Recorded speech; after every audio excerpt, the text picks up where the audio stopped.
This is breaking news. Mayor de Blasio is giving an update on the coronavirus pandemic in New York City. Let's go to it now. That means a healthier city.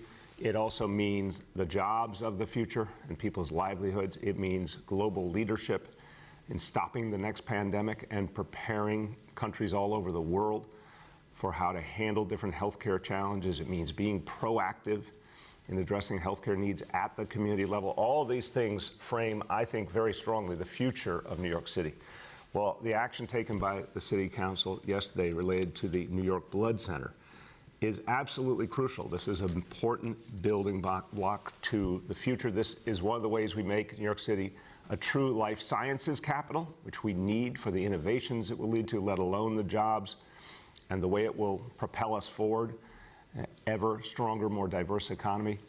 But the Blood Center, let's remember why the Blood Center exists. It exists to save lives. It exists to create the blood supply that keeps New Yorkers alive in the toughest moments that people experience, in moments of crisis. We depend on the Blood Center. We depend on them for research. We depend on them to make sure we're building a healthier tomorrow. Here's an organization that needed a sustainable home for the future. Because of the action of the City Council, they'll now have that. Here's an organization that is going to ensure in this important new space that tremendous life sciences innovations occur, the cures of tomorrow. There is so much that has been achieved by this action yesterday. I want to thank the members of the City Council. I want to thank the community leaders who got engaged in the effort. There were major decisions made to help support the community in this process. This is going to have a lasting impact. It's one of those moments that's going to be a beginning of something much bigger. I appreciate the actions of Speaker Johnson, as I said, all the members of the council, but I want to give special thanks to one council member. He's the chair of the Land Use Committee. He looked at the big picture reality for New York City and provided a lot of leadership in this moment. And I've seen the good work he's done in his community in the Bronx, but he's also been a citywide leader in helping us to develop our future through actions like this. My pleasure to introduce the chair of the City Council Land Use Committee, Councilmember Rafael Salamanca. Good morning, Mr. Mayor. How are you? Good. How you feel? I'm well. I'm excited to be here today. First, I want to thank you for the opportunity and the invitation. I'm extremely excited and happy that we were able to get to the finish line with this project for the Blood Center. You know, the Blood Center's rezoning is too important to have failed. And I strongly believe that the council struck a balance, reducing the height by 100 feet to a total of 233 feet, limiting uses to life sciences uses, and providing more than $10 million in funding to local schools and green spaces. And in return, the Blood Center's antiquated facility returning to a state-of-the-art space that will lead to even more innovation and medical breakthroughs. And this development will benefit the lives of millions of New Yorkers who would benefit now and in the future from valuable research. And just to say that, you know, I'm extremely proud of my colleagues. I know that there was opposition, but to get an overwhelming support of 43 members to vote yes on this application send a clear message to all New Yorkers that we cannot let shadows overshadow the health of New Yorkers. And with that, thank you, Mr. Mayor. Thank you very much, council member. Thank you for your leadership. And yeah, that's a really extraordinary outcome. 43 votes out of 51 is a very big deal. That's a clear consensus. Thank you for being a crucial leader in this process, and a very happy Thanksgiving to you and your family. Thank you. Everyone, a lot of folks showed leadership on this issue. The Black, Latino, and Asian caucus of the City Council was front and center, saying this mattered to the communities of the city. This mattered. We need these healthcare innovations. We need these jobs. We need this future. We need the blood supply. They were there. The BLA caucus really stood up here, and I want to thank the chairs, Council members Danique Miller and Adrian Adams, for their leadership. I want to thank Councilmember Francisco Moya, who played a key role, Councilmember Keith Powers. There were a number of people got together and said, this is something that matters to this whole city and our future. So thank you to the members of council, a great example of people really making a forward-looking decision.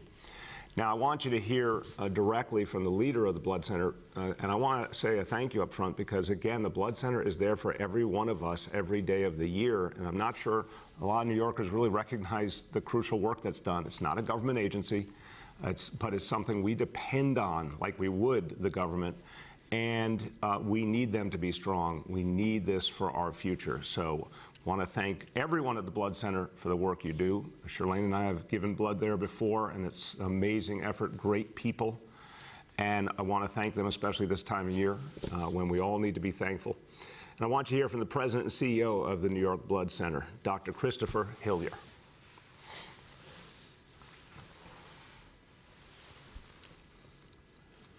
Well, I think he's out there.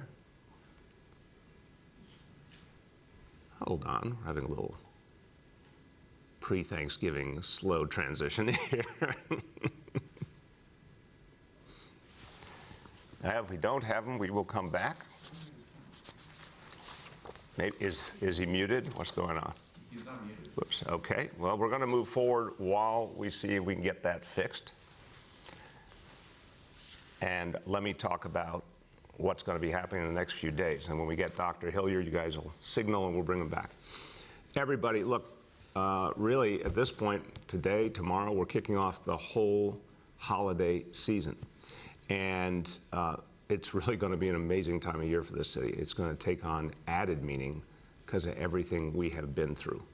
So this is a time of year, again, we're thankful. We should be reflecting on all our blessings, even after all the challenges we've been through.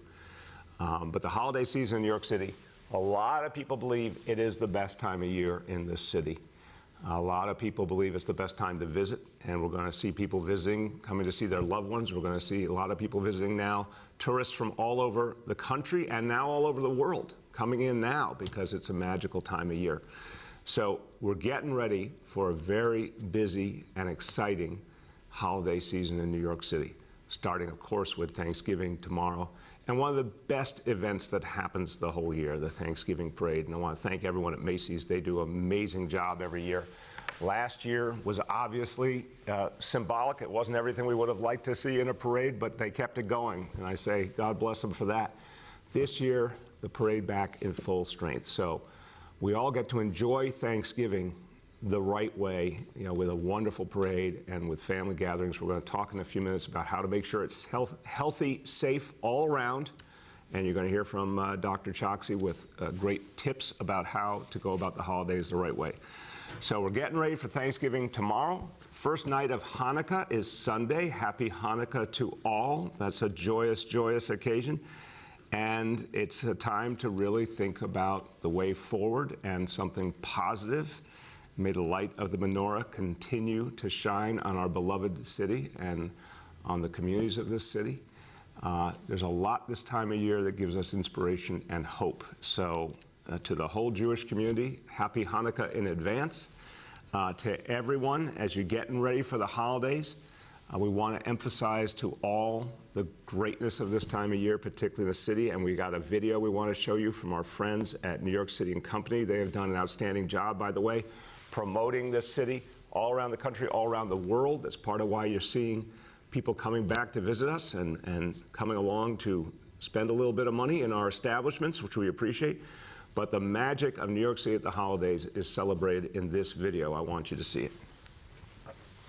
Start spreading the news. I'm leaving today. I wanna be a part of it.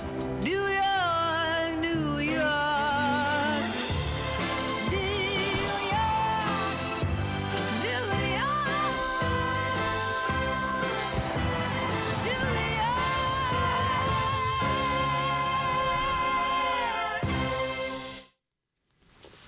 Well, that says it all. So it's New York City. We are back. We are strong. It's going to be joyous holidays, but we also are very, very aware we're going to put safety first, health first, as always. That's what's gotten us out of being the epicenter of the crisis to now the safest place in the country. So we're going to keep a focus on vaccination. We're going to keep a focus on everyone being safe and healthy. So The holidays, if you have not yet gotten vaccinated, the holidays should be a motivation to get vaccinated. If you're thinking about the beauty of family gatherings, that should be a motivation to get the kids in your family vaccinated. If you're thinking about your loved ones, older loved ones, the people we cherish in our family, our seniors, it's a great time to make sure they got their booster. Let's think about all the ways we can keep people safe. And we're going to keep going out there to communities, bringing vaccination to you. It has worked, going out to the grassroots, all the mobile vaccination efforts. They've been amazing. Thank you to everyone who's been a part of them. I always thank them and stop and tell them how special they are because they've done great work. The vans and the buses and the pop-ups, and you've seen the tents around and the efforts in the schools. It's all made a huge difference. In fact, such a huge difference. Our mobile vaccination efforts, it's amazing. The mobile vaccination efforts alone have now provided 500,000 doses of the vaccine to New Yorkers. 500,000 through the mobile efforts. It's amazing. Now, we know vaccination is the key, and there's a lot of smart things you can do to stay safe, and we have safe holidays, joyous holidays. That's going to help us all move forward. Let's make the holidays a time that really are great for everyone, not a time of worry, a time of joy. Here to tell you how to do that the right way, our doctor, our health commissioner, Dr. Dave Choksi. Thank you so much, Mr. Mayor. And I also want to start just by wishing everyone a joyful holiday season. On Thanksgiving Eve, I'm feeling grateful for so much. The chance to reconnect with loved ones and the opportunity to do it more safely and healthfully compared to this time last year. We have made progress against COVID-19 with over 76% of all New Yorkers having received at least one vaccine dose. This is great progress, and it's because so many New Yorkers have stepped up to do the right thing. Let's keep that up over the holidays. So here's what I recommend. First, every activity is safer if you're fully vaccinated, and people can feel comfortable coming together in small gatherings when everyone is vaccinated. Testing before and after gatherings or travel adds one more layer of safety, and testing is widely available across New York City. About 70% of test results across the city come back within a day, and you can find rapid testing locations via nyc.gov/COVID test if you need results back even faster. Second, testing and other precautions become more important if you're with a mix of vaccinated and unvaccinated friends or family. My practical tip is to plan around the most vulnerable member of your group, whether it's a senior or someone with a weakened immune system. Gathering virtually or using masks and distancing can help protect them. My own family is planning to hold one of our get-togethers outdoors this weekend because we'll have family members spanning 3 generations, including some kids who are unvaccinated because they're under 5. Third, it's not too late to take some simple steps. I've been asked if vaccination helps for an occasion just a few days away. My answer is every day is a good day to get vaccinated. I'll repeat, every day is a good day to get vaccinated, whether for your first dose or your booster, because you'll start to build your immunity, though it is gradual. I recommend everyone 18 and older get a booster when it's time for one, and our team is ready to serve you today. Just visit nyc.gov/vaccine-finder. Finally, remember to stay home if you're feeling ill. Don't gather or travel, even if you'd made plans. If you're feeling okay and do plan to travel, keep your face covering on and wash your hands frequently. Make sure you know what COVID transmission looks like at your destination and plan accordingly. Mr. Mayor, it's been another challenging year, and New Yorkers deserve a festive holiday season. I wish everyone a Thanksgiving and Hanukkah filled with reflection, celebration, good cheer, and good health. Thank you. Thank you very much, Dr. Choksi, and I love what you said. Every day is a good day to get vaccinated, and you get vaccinated, it helps you enjoy all the joys of the holiday season. And speaking of the holiday season, and of course Thanksgiving, I've been joined by some special friends because we are ready for the Macy's Thanksgiving Parade. Now, everybody, the parade is amazing tomorrow, but I also love what happens tonight with the inflation of the balloons. It's another great New York City tradition. It's really joyous. Commissioner Shea and I are going to be out there with folks from Macy's at 4 o'clock this afternoon to talk about the parade, to help New Yorkers know that everything's going to be safe.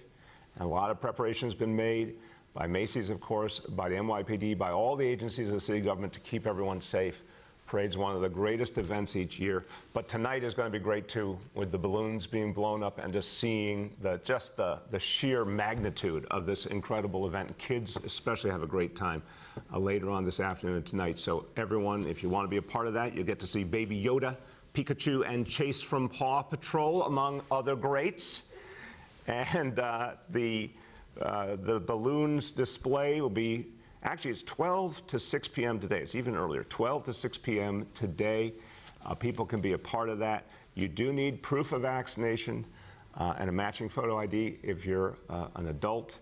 And look, everyone, this is a great sign of our resiliency and our strength. This is going to be the 95th year of the Macy's Thanksgiving Parade. 95 years, no matter what's been thrown at us. The parade has come through strong, and it's going to be a great sign of our rebirth. What you see happening tomorrow in New York City is going to be a joyous moment.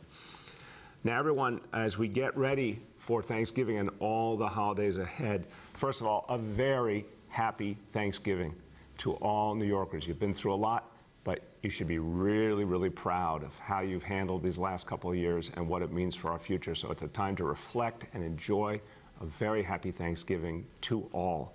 And one thing for our scheduling ahead, we are obviously getting into the very last few weeks of our administration, and there is a lot to do. We are sprinting to the finish line. There's a huge amount to finish up. It's a pretty electric atmosphere here at City Hall, a lot of work going on to finish strong, and also a lot of work going on to make sure the handoff to the new administration is strong and smooth. We've been working really closely. I've been working closely with Mayor-elect Eric Adams. Our teams are constantly talking every hour, every day. Great working relationship, but there's a lot to do. So as a result, we're going to be changing our schedule. These morning briefings will happen 2 times a week, on Monday and Wednesday. So we'll do the same format on Monday and Wednesday. I'll also still be giving interviews on New York One every Monday evening and on WNYC every Friday. And we will keep people posted, and obviously anytime there are special moments, we'll also gather to address those. But right now, we have a lot to do to finish strong and a lot to make sure that starting on January 1st, the next administration has everything they need to succeed. And I think it's going to be a very good new year for New York City on so many levels. Okay, let me go to indicators. First of all, doses administered to date. And this is, again, you heard the mobile vaccination efforts have been incredibly strong. We have a great number today, but I want to keep urging people, think about the holidays, think about the gatherings, think about the colder weather, get vaccinated. So today, doses administered today, 12,465,181. Number 2, daily number of people admitted to New York City hospitals for suspected COVID-19. Today's report is 97 patients. Confirmed positivity, 22.22%. Hospitalization rate per 100,000 New Yorkers, 0.67. And then new reported cases on a 7-day average. Today's report, 1,278 cases. Let me do a few words in Spanish, and this is about the blood center, but also the future of this city as the public health capital of the world. El Consejo de la Ciudad votó para aprobar grandes cambios al New York Blood Center. Este nuevo edificio salvará vidas y creará puestos de trabajo. Este es un paso importante para hacer de la ciudad de Nueva York la capital mundial de la salud pública. With that, let's turn to our colleagues in the media, and please let me know the name and outlet of each journalist. Good morning. We will now begin our Q&A. As a reminder, we are joined by Dr. Dave Choksi, Dr. Mitch Katz, Deputy Mayor Vicky Bean, and Dan Gross, Executive Director of Citywide Events Coordination and Management. Our first question today goes to Ari with New York One. Ari, you there? Good morning, Mr. Mayor. How are you? Hey, man, how you doing? I'm doing okay. My first question was about Eric Adams and his cryptocurrency ambitions for the city. And I'm not sure if you've been asked about this, to weigh in on kind of his ideas in general, but he's talked a lot about integrating cryptocurrency into the city, including paying municipal workers in cryptocurrency. But of course, cryptocurrency is frequently criticized for being a huge energy drain, and New York City is kind of still shoring up its own transmission needs. And there's pretty strong regulation of cryptocurrency trading licenses in New York State, so that would be a state thing you'd have to overturn. So I'm curious if you support or share Adams's cryptocurrency ambitions for the city. Well, what I've seen from the mayor-elect is a desire to make sense of something that's obviously an important new feature in our society. And I think the notion that I've heard, at least, of him putting together a commission to determine how New York City should handle this makes sense to me. I think there are a lot of open questions, for sure. But it's here, it exists. How are we going to handle it? What is our role? I think his approach is right to say we better make sense of this, and the commission makes sense. Go ahead, Ari. Okay, thank you. And I had a question from my coworker, Anna Sterling. She's been looking into the temporary housing conditions for people who were displaced after Hurricane Ida came through Queens and the rest of the city. You said last week that the city's doing their best to help people, but we're curious if you can provide a little more specifics on how you're providing help to people, especially connecting people to affordable housing options. People who are staying in at least one hotel that she visited, those stays expire in a couple months, which would be pretty shortly after the holidays. And people have been telling us that if they can't find housing by then, they're going to likely go to shelters or have to live in their car. And many are saying that they haven't even been contacted yet by city caseworkers since being transferred to these hotels. Well, we got to fix that for sure, Ari. Thank you for raising it. And if you'd be kind enough, and your colleagues, this is where I always appreciate and praise members of the media who help us see something that needs to be addressed. Anybody who hasn't been contacted, please direct us to them and we will reach them. Here's the bottom line. Thank God this was a horrible, horrible incident, this hurricane, and the loss of life was stunning and painful. But what we saw overwhelmingly was real damage, serious damage to people's basements. In a few cases, first floors, but overwhelmingly it was just basements. We're working to get people the help they need. FEMA, in my view, needs to do more. We want to see bigger FEMA awards, faster action by FEMA, but we've also extended any kind of city grants, loans we could to help people and provide them a lot of other services, hotels, food, whatever it took. We've had city teams out there helping people clean up. Sanitation did a great job. There's been a lot from the city. But for folks who are still in a hotel, I think the central question is this, Ari. If they can go back to their home, we just need to do everything we can to help them get the home fixed up, go back to the home. That is by far the ideal. If they literally cannot, if the home will not be usable again, then of course we want to give them support, continuity, get them to affordable housing as best we can. It may not be the same neighborhood, but whatever we can do. Don't want to leave anyone in the lurch. We don't want anyone to end up without a home. So we'll make sure that our folks at HPD and others communicate with them and give them a clear sense of the pathway forward. Our next question goes to Mike Gartland from the Daily News. Hi, good morning, Mr. Mayor. Hello to everybody on the call. How you doing? I'm doing well. Very happy Thanksgiving. I will continue to call you Michael every time they call you Mike. my mom will be happy about that. She prefers Michael. I talked to her about this last time we talked. Yeah, but also when you got in trouble, did she say Michael very pointedly? Yeah, something like that. Happy Thanksgiving to you, too. I had a couple of questions. The first one has to do with the lieutenant governor and the situation with his background check forms he submitted to the governor's office and the state troopers to get sworn in. Do you think it's a problem that Lieutenant Governor Benjamin submitted inaccurate information on his background check to state police? And if so, how should that be addressed? Well, look, I know him a while, and I have a lot of respect for the Lieutenant Governor. I really do. I think he's a good person with a good heart. He's done good work. But I think he needs to address it. I think he needs to explain why that happened, just to give people more confidence. Go ahead, Michael. Okay, and back to the crypto stuff here. You know, this Brock Pierce flight to Somos, should Eric Adams show a bank statement or offer any proof that he actually paid for this flight to Somos on Brock Pierce's private jet? How should that be handled?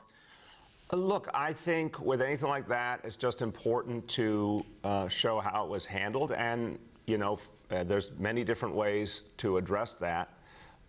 Campaign account is an obvious example if that's something he chooses to do. Again, I know Eric Adams for decades. He's a person who is in public service for all the right reasons. And I'm certain it's easy enough to explain this and just move forward. Our next question goes to Elizabeth Kim from Gothamist. Good morning, Mr. Mayor. Hey, Elizabeth. Hi. I wanted to ask about testing today. It seems like, you know, testing is going to play a very large role going forward in the battle against COVID. Does the city plan to give New Yorkers some guidance on rapid tests? Yes, a great question, Elizabeth, and I'll turn to Dr. Choksi. We think rapid tests are an important part of the equation. And, you know, I think Dr. Choksi has been such a great protagonist of the notion of use what's available to you and works best for you. And you're right, we want to make sure people lean into testing more as we're seeing the colder weather come on. So, Dr. Choksi, you want to speak to that? Thank you, sir, and thanks, Elizabeth, for the question. Yes, we do continue to believe that testing is a linchpin for our COVID response. You know, we have testing guidance that's available on our website, but also importantly, we have the locations where people can access testing. That's all at nyc.gov/COVID test. And specifically with rapid testing, remember there are different types of rapid tests. There are rapid PCR tests as well as rapid antigen tests. Both serve slightly different purposes, but the most important thing is to go to a place that's convenient for you and to get a result back in the time frame that you need. So we have a range of options that are available for people, as well as the guidance that I mentioned. Go to nyc.gov/COVID test. Thank you. Go ahead, Elizabeth. My second question is on the religious and medical exemption requests with respect to the vaccine mandate. Our understanding was that the agencies were given a timeline to dole out these decisions and handle all appeals by tomorrow. So we were wondering if you could give us an update on where each of the individual agencies are with these requests. Or do you think they'll be able to meet that deadline? Yeah, Elizabeth, I'm not sure what you're referring to in terms of the deadline. There were different ideas at different points, but what became clear is we have a large number of accommodation requests. There's an initial evaluation. There's an opportunity for an employee to provide more information. There's an appeal process. I don't, again, if you know something specific I don't know, please clarify. But this is an ongoing process. And what matters is, as decisions are made, the decision ultimately, if someone gets the accommodation, get the accommodation. But if someone gets told, well, after all the appeals, everything else, you do not get an accommodation, then they have a choice to make.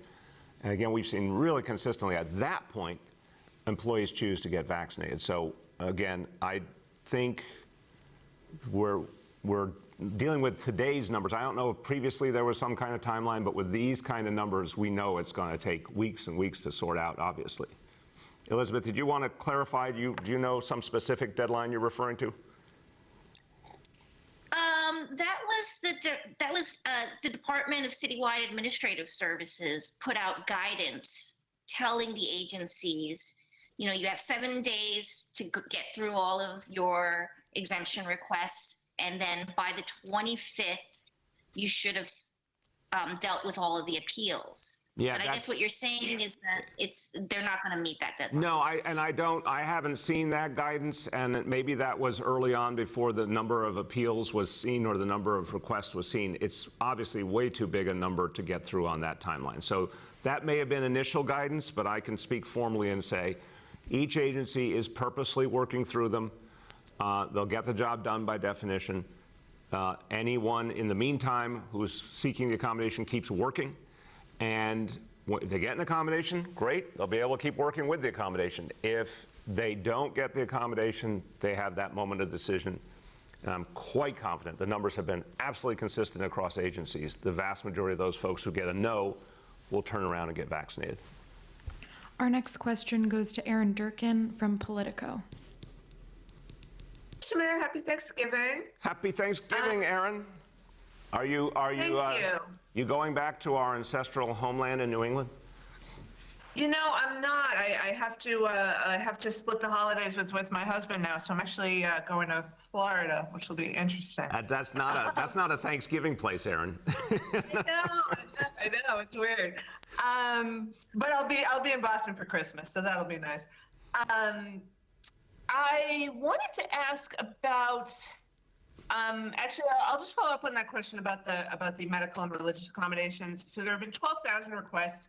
Can you just tell us, I understand there's an appeals process, but in the initial determinations, how many of those 12,000 have had a decision made, how many have been granted, and how many have been initially denied?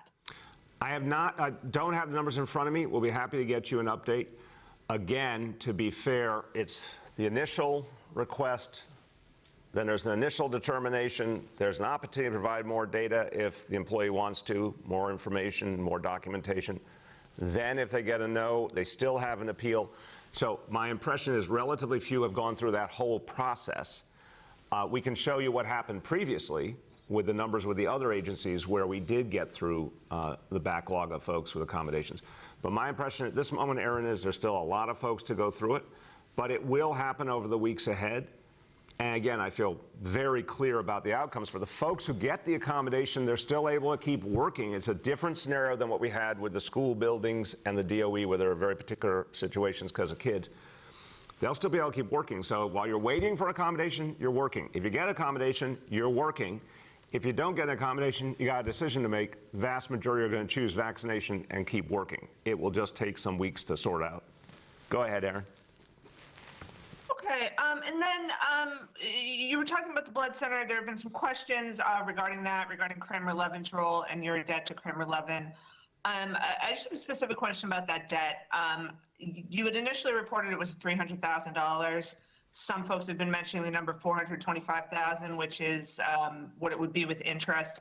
Have they communicated to you how much money you actually owe? Are you being charged interest, and what is the current amount of money you actually owe them? I can't give you the current amount. I haven't seen the most recent statements. I am being charged interest, and I intend to pay it all back. I mean, I've said this so many times publicly. I'll say again. I intend to pay it all back. I will pay it all back. I have mortgages. I had student loans. I've paid back everything in my whole life. I intend to pay it back, and that to me is as simple and clear as it can be. Our next question goes to Julia Marsh from The Post. Hi, Mr. Mayor. Happy Thanksgiving Eve and balloon blowing up day. Happy Thanksgiving, and you too, Julia, come from the joyous Thanksgiving. Yeah, I mean, you got to admit, Thanksgiving should be in New England, right? I mean, it's a great place to be. I'm going to Connecticut, so I've got that covered. All right. What are you doing, Mr. Mayor? We are gathering the immediate family at Gracie Mansion. We used to go to New England with extended family, but that got thrown off by COVID. So I'm keeping it very local, very mellow, but it'll be just a joy to be with my kids and my wife. And, mellow's good too. Yes, well, happy holiday to you and your family. On to your announcement about the MTA yesterday, saying that the workforce should get vaccinated. I just wanted to read you Governor Hochul's response, which was, quote, "You know what our infection rate is here at the MTA? It's 0.6%, half of what it is for the city of New York," she said. Quote, "I appreciate the advice, but if we have a problem, I'll address it." What's your response to that? And do you see that as the kind of collegial relationship you described? Yeah, look, we talk, and guess what? People can sometimes have disagreements and still be respectful, still be communicative. I do respect the governor. I've worked well with her. Appreciate her team. Our teams talk all the time, work well together. It's night and day compared to what we used to see with the previous governor. I think that is the understatement of the century. But we disagree on this. I believe vaccine mandates are necessary. I have been calling on every governor, every mayor, every CEO in America to use vaccine mandates. And by the way, when they've done it, it's worked. I use the example United Airlines. There's a lot of other great examples in the private sector. It's a bold act, yes. It will come with some opposition, but it helps move us all forward. So I think the MTA can do better with a vaccination mandate than what they're doing now. Look at our city workforce, 94%. And I heard, and I believe the governor, there's been good efforts made. I think I heard the MTA workforce is at 70%. That's credible. But 94% would be a lot better. It'd be a lot better for everyone. And so it's time for vaccine mandates, and all leaders need to embrace them to get us out of the COVID era. Go ahead, Julia. And then on to our former Governor Cuomo. I know we'd asked you just as the Assembly Judiciary Committee report was coming out. I assume you've had time to review it since then. What do you think should happen next? Should he have to, repay taxpayer for the use of his employees who worked on the book? Should there be criminal or civil action? Look, I have not seen the report, but I've seen a summary, obviously. I think the chair of the Assembly Committee powerfully said this is deeply troubling. It's things we knew something about before, we know more about now. It's troubling across the board. And it is a pattern, a very clear pattern of abuse of power. I think there needs to be a lot of accountability from this point on. If government resources were inappropriately used, yes, of course, he should pay back anything that he used inappropriately. If there are actions that rise to a criminal level, there should be prosecution, and obviously that's being considered up in Albany County right now. So there needs to be accountability. It can't just be someone did all these things and nothing happens. Our next question goes to Bob Hennelly from the Chief Leader. Good morning, Mr. Mayor. Thanks for taking the call. I was just texting with Sarah Nelson, who is leads the flight attendants union for the CWA. And I do believe that you're, with all due respect, you're mischaracterizing, at least according to Nelson. I think also Scott Kirby was on, the CEO of United. That was a case where it was not a mandate, but a collaboration where they worked behind the scenes together and then rolled it out together. So I just think it's important to roll back and look at, my reporting indicates that this past summer, Harry Nispoli, someone widely respected, head of the Municipal Labor Committee, they wrote you twice to sit down and come up with a universal across the board resolution to this matter. What you did was you picked off one union and one department at a time and created an adversarial setting. And so I guess Mr. Lieber mentioned, Jano mentioned, the acting head of the MTA, that he wasn't interested in a mano a mano. I mean, I know that it does raise your profile as being someone standing up to unions, but wouldn't it have been better to work behind the scenes collaboratively rather than to create the situation where people, a workforce that already experienced 400 people dying from COVID, didn't have this thing hanging over their head where if they didn't comply, they would be put off payroll? Wasn't that really more an adversarial model that you were doing? Bob, listen, I know you forever, and I can hear the passion in your voice, and you believe what you're saying, but I'm going to just tell you, I lived it, and that's not what happened. We had endless conversations. I will be very respectful of private conversations with labor leaders. I had a lot of them myself. Our team had a lot of them. It was quite clear they felt they could not embrace a mandate even if they believed it had value, even if they believed everyone should get vaccinated. This is the real dynamic we faced. There was not a pathway to the kind of universal outcome we needed here. And so after lots of dialogue, we chose a mandate, and then we said immediately we do impact bargaining. and that impact bargaining has been very successful. But in the end, I have a long history of supporting the labor movement. I believe in it. But my job is to protect the health and safety of all New Yorkers and not to get caught up in the internal politics of unions or those other dynamics. It's to focus on the health and safety of New Yorkers. We now have a city workforce that's 94% vaccinated. I rest my case. It worked. Go ahead, Bob. So I understand. So you're more of a protecting the public interest in the unions. Understood. I'm sure that'll work, and you run for governor. I guess that I am concerned or just interested. How is it that the NYPD had 6,000 reasonable accommodations filed in a timely fashion, which is a big chunk of the officers force? I mean, one source says every lieutenant except for one source has told me has a reasonable accommodation application. And the fire department, for whatever reason, didn't see what was the NYPD just had their act together better. I mean, it does seem to have a disparate impact here that 6,000 officers had their act together enough to get the forms in, which meant that ostensibly they could continue to work under the old protocol of being tested, which, by the way, is what the Biden administration has been working towards for an OSHA standard across the country for private employers, which is something where you get tested or you get vaccinated. And I guess, Jack, I'm sorry to get two questions here, but do you oppose that idea too? Is President Biden wrong on that approach to the private sector? President Biden is right to create forward motion for vaccination, and he's dealing with the limits of federal power in the context. I mean, it's very different when you're taking an action for your own workforce than when you're taking a federal action to reach into the private sector. Look at the military. The president called for a mandate. What I saw, the first branch to report was the Air Force. I think they were at 96%. I mean, that's stunning. So with his direct employees, he's done exactly what I've done. The NYPD right now, 87% vaccinated. That's fantastic. That number is going to go up. So in the end, each agency had different approaches. Each union had different approaches. I'm not going to parse who did what and why. It was well publicized that the option was there if people wanted to apply for the accommodation. But in the end, it's also been well publicized that the accommodation is something you have to prove with very specific facts. And if you don't have those facts, then you have to go and get vaccinated. And ultimately, that's what the vast majority of people have done. They have not gotten accommodation. They did get vaccinated.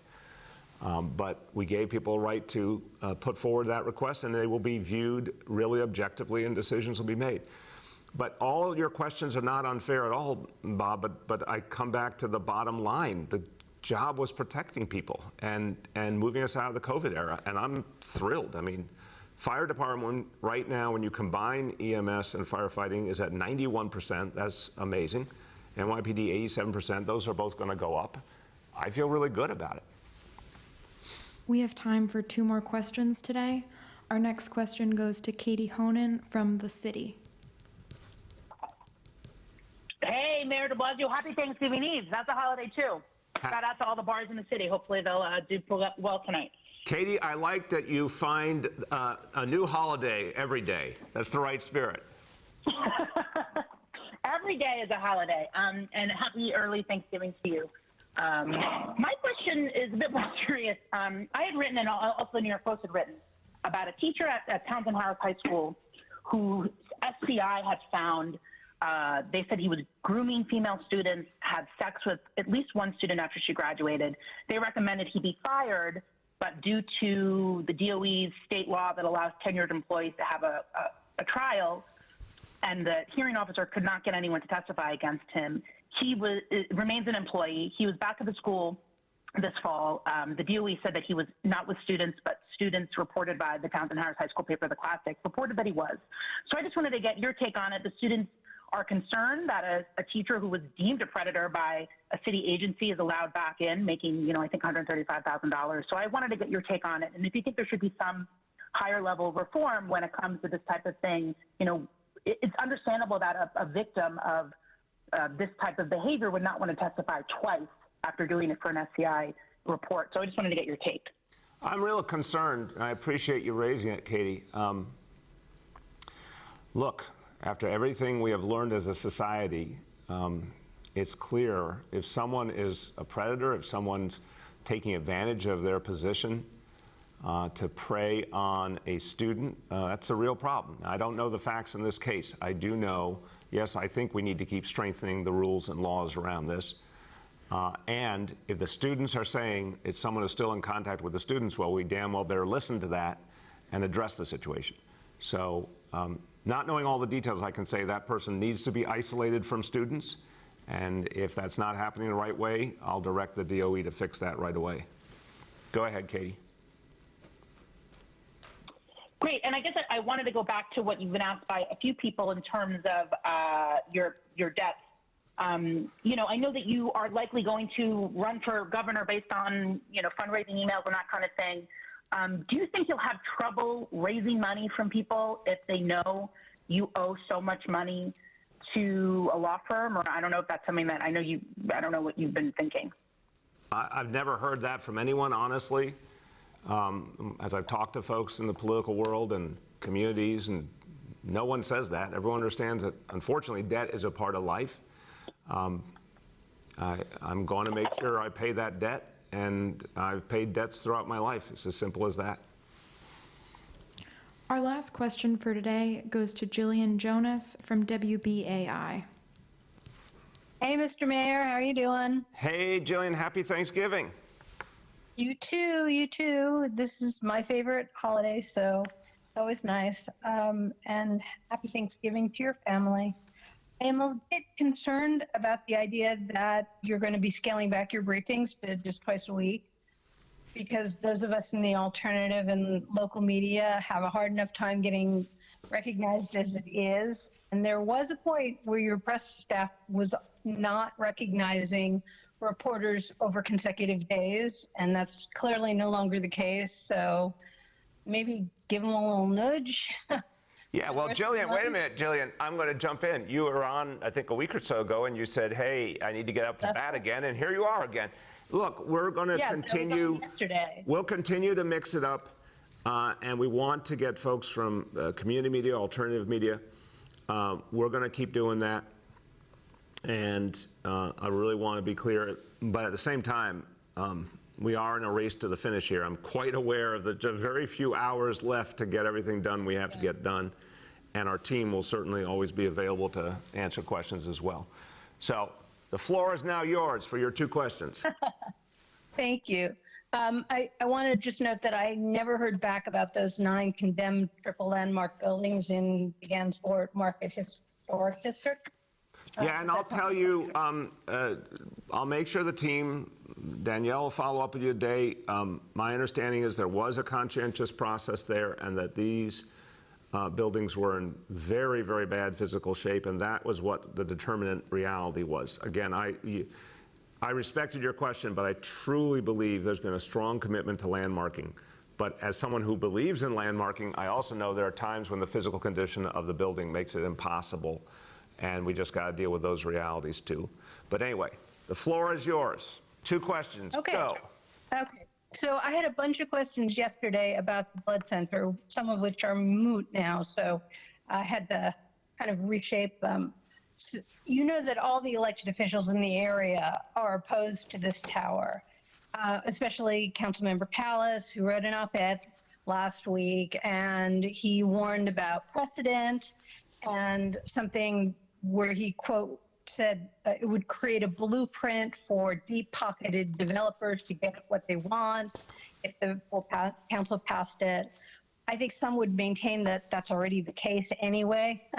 That ship has sailed. But I wanted to know what your reaction to the warnings were, and what would you do, or how would you feel if this happened in your own district when you were a sitting council member? Well, I was a council member, Jillian, and I thought that everything needed to be looked at individually. And I think when there's a bigger need for the city and our people, that has to be taken into account. I don't see a precedent dynamic here because this was so particular. The blood center, which we depend on as a city, which must be sustainable, the life sciences imperative, which a lot of people, public and private sector, are recognizing is overwhelming right now as a result of the pandemic. We already played an important role in life sciences in this country, but we could and should play a much bigger role, and here is exactly the area of the city where this is concentrated, and the Blood Center, a crucial contributor to that work. To me, this was about the greater good, and it can't be that we say, oh, if there's any opposition, we don't do something even if it's for the greater good. It's a neighborhood that has done very, very well compared to many neighborhoods of the city, and yet there was an earnest effort to try and address community concerns, but this was for a bigger good cause. I just truly believe that. Go ahead, Jillian. Thanks, and I respect that you believe that. You do realize that I think that's like 1% of the blood supply is actually collected at the 67th Street facility. I mean, they have facilities all over the place. They've actually said on record they could function without that building being open, and they're going to be closed for at least 5 years. It's but Jillian, it is about the organization which we depend on. It's about their sustainability as an organization, and it's about life sciences. I just, I truly believe it would have been a huge mistake to turn this down, and this is something that's going to move the city forward. And in the end, I'm someone who believes there is a right kind of development. I mean, you've watched for 8 years. I believe development should, whenever humanly possible, meaning where we have the power to intervene because of the public's role in zoning, should support the public's needs, public good, public benefit. There should be a vision, whether it's affordable housing, park space, jobs, whatever it is that truly benefits the public good. And when there isn't such a vision, the development shouldn't move forward. Or when it's too little of an impact, we up the ante. Here, neighborhood concerns were addressed in terms of height being brought down, but I believe, need this for the future of the city. So some people just don't want development. I respect that, disagree with it. I think it's about getting the right kind of development, and I think this is it. But you get one more question. Thank you. So the center also said it could have modernized and expanded without the rezoning. And they're only going to be leasing a third of the for-profit tower that's developed by Longfellow. I'm curious because up until yesterday, it's something that Councilmember Salamanca mentioned, there was no guarantee that Longfellow had to lease out the 70% of the space to life science industries. There was just nothing. I mean, that's what you wanted, but there was nothing in writing. So what's changed? What's the guarantee? Where is it? I'm going to have Deputy Mayor Bean speak to that, who's with us, but let me say this. The vision from the very beginning was sustainable blood center as an organization, not just that site as a place that collected blood, an organization that we depend on. It is not a government entity. It is an entity that serves us and we depend on. It needs to be sustainable for years and decades to come. And the focus on life sciences, which again is particularly pertinent to that area of the city and particularly necessary. That was the vision from the very beginning. Deputy Mayor Bean, speaking to how we can be assured that life sciences will happen on that site and obviously how important it is to our future, the floor is yours. Yes, thank you for the question. So there's a difference between what you need in the zoning ordinance versus what you need in all the other documentation. And that's the timing question here, is that there's no question in all of our minds about exactly how this building will be used. Those restrictions will be imposed in the kinds of transaction documents that will come as the building closes, but they didn't need to be, and they aren't appropriate in the zoning ordinance itself. So the bottom line is that's what the city of New York is mandating has to happen, and it will happen. And so again, thank you, Jillian, for the question. It's an important question, but we want to make sure. This has been the template we've used throughout the administration, and Jillian and others will appreciate that one of my critiques of the previous administration was that they had kind of amorphous pledges in different zoning actions, different land use actions, claims of affordable housing with no enforceability, for example. That's part of why we moved to things like mandatory inclusionary housing. claims of public benefits that never happened. It's why we had to go and actually make some of those public benefits happen after the fact. We need this to be life sciences, and we will ensure that the measures are in place to do that. Everyone, as we conclude today, a very, very happy Thanksgiving to all. Take a break, hang out with your family and friends, get a rest. You deserve it. New Yorkers have done just amazing things the last 2 years. I honor you. I thank you for it. And let's keep everyone safe as we move ahead to a much better year ahead. Thank you, everybody.